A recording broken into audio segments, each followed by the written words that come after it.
चंदेरी का किला उस रात धुंध में लिपटा था। हवा में बारूद और धोखे की गंध तैर रही थी। आल्हा, ऊदल और मलखान अपने घोड़ों पर सवार थे, तीनों वीर, मगर उनके दिलों में अजीब बेचैनी थी। आज कुछ तो अनहोनी है, ऊदल ने कहा। तलवार को कसकर पकड़े। हाँ, मलखान बोला, मगर डर नहीं, सिर्फ शक है कि कोई अपना हम पर वार करेगा। जैसे ही वे पहाड़ी के मोड़ पर पहुंचे, किले की दीवार से नीली लौ निकली। हवा में एक रहस्यमय आकृति दिखाई दी, एक परछाई जो इंसान जैसी थी पर आंखें लाल अंगारों जैसी जल रही थी।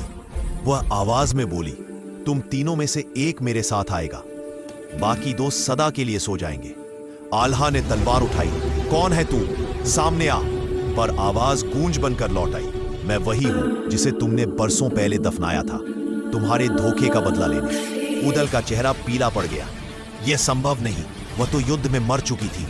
वह पनवा जादूगरनी थी। अचानक काले धुएं में से पनवा प्रकट हुई, चेहरा वैसा ही, मगर आंखों में सदियों की नफरत। वह बोली, तुमने मुझे आग में झोंक दिया था, अब मैं तुम्हारे भाग्य को जला दूंगी।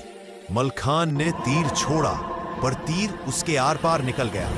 पनवा हंसी, अब मेरी बारी है। धीरे धीरे धरती कांपने लगी और पहाड़ी की दरारों से नीली ज्वालाएं उठी।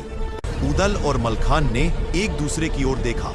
फिर आल्हा ने चिल्लाया, हम तीनों साथ जिए हैं, साथ ही लड़ेंगे और साथ ही मरेंगे, साथ ही मरने के।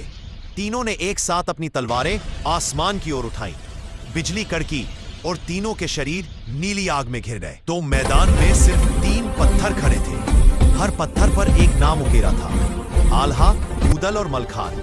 कहा जाता है, जब भी हवा चलती है, पत्थरों से तलवारों की टंकार सुनाई देती है, जैसे 3 आत्माएं अब भी उस अधूरी जंग को लड़ रही हों।